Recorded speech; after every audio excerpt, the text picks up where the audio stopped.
पुण्याचा अभिषेक हा प्रख्यात चार्टर्ड अकाउंटंट आहे। तो गुंतवणुकीसाठी नेहमी नवीन शोध शोधत असतो। अलीकडेच त्याने वर्तमानपत्रात बिर्ला सन लाईफ म्युच्युअल फंडची एक जाहिरात पाहिली। या कंपनीने ट्रान्सपोर्टेशन अँड लॉजिस्टिक फंड चालू केलाय। त्याच्या एनएफओची जाहिरात अभिषेकने वाचली। हा एनएफओ 27 ऑक्टोबरला गुंतवणुकीसाठी चालू झालाय। भारतातला ट्रान्सपोर्टेशन आणि लॉजिस्टिक्सचा व्यवसाय झपाट्याने वाढेल असं अभिषेकचं मत आहे। या वाढीचा फायदा घेण्यासाठी अभिषेकने ट्रान्सपोर्टेशन आणि लॉजिस्टिक्स फंडमध्ये गुंतवणूक करण्याचा निर्णय घेतलाय। मात्र हा थीमॅटिक फंड आहे, त्यामुळे या फंडमध्ये जास्त जोखीम आहे असं संजय अभिषेकला सांगतो। संजयचा मुद्दा देखील 100% बरोबर आहे। थीमॅटिक फंड सगळ्या गुंतवणूकदारांसाठी नसतात, याच्याशी आम्ही देखील सहमत आहोत। ट्रान्सपोर्टेशन अँड लॉजिस्टिक फंडमध्ये किती जोखीम आहे, या फंडमध्ये किती रिटर्न मिळू शकतो आणि किती कालावधीसाठी या फंडमध्ये गुंतवणूक करावी, या प्रश्नांची उत्तरं जर आपल्याला मिळाले तर आपल्याला या फंडमध्ये गुंतवणूक करायची का नाही ते ठरवता येईल। चला तर मग या संदर्भात सविस्तर माहिती जाणून घेऊया। सगळ्यात आधी ट्रान्सपोर्टेशन अँड लॉजिस्टिक फंड म्हणजे काय हे आपण जाणून घेऊया। ट्रान्सपोर्टेशन अँड लॉजिस्टिक फंड त्यांच्या पोर्टफोलिओपैकी 80 ते 100% रक्कम वाहतूक आणि लॉजिस्टिक्स थीम असलेल्या कंपन्यांच्या शेअर्समध्ये गुंतवतात, कारण हा एक थीमॅटिक इक्विटी म्युच्युअल फंड आहे। त्यामुळे हा फंड एका विशिष्ट सेक्टरमध्ये गुंतवणूक करत नाही, तर थीमशी संबंधित कंपन्यांमध्ये गुंतवणूक करतो।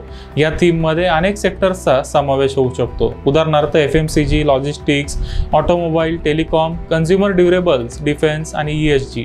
फंड मॅनेजर या सेक्टरमध्ये गुंतवणूक करण्यासाठी टॉप डाऊन आणि बॉटम अप पद्धतीचा वापर करू शकतो।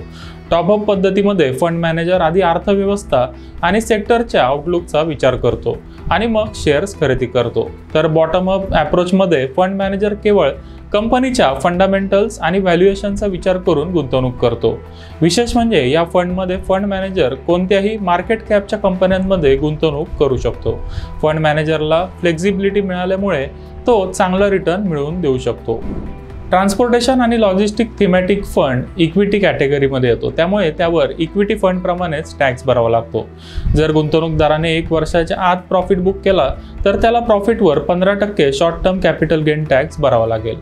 तसेच गुंतवणूकदाराने 1 वर्षानंतर प्रॉफिट बुक केला तर त्याला प्रॉफिटवर 10% long term capital gain tax भरावा लागेल। मात्र प्रत्येक आर्थिक वर्षासाठी 1 लाख रुपयापर्यंतचा LTCG हा टॅक्स फ्री असेल, हे लक्षात ठेवा।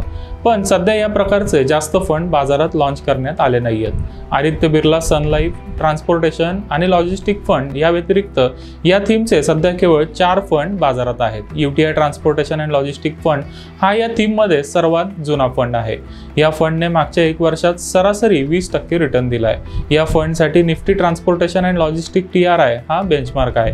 या बेंचमार्कने मागच्या 1 वर्षात साधारण 19% रिटर्न दिलाय।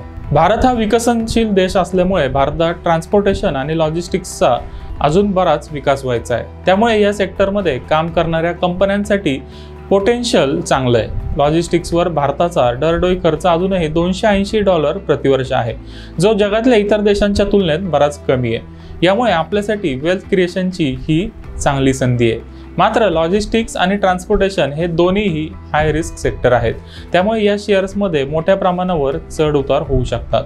त्यामुळे या फंडमध्ये शक्यतो एकरकमी गुंतवणूक करू नये। मात्र या फंडमध्ये SIPच्या माध्यमातून गुंतवणूक केल्यास चांगला रिटर्न मिळू शकतो। SIP मध्ये खऱ्या अर्थाने वेल्थ क्रिएशनचा प्रवास 7व्या वर्षानंतर चालू होतो। त्यामुळे या फंडमधून तुम्हाला चांगला रिटर्न पाहिजे असेल तर किमान 10 किंवा 15 वर्षांसाठी गुंतवणूक करा।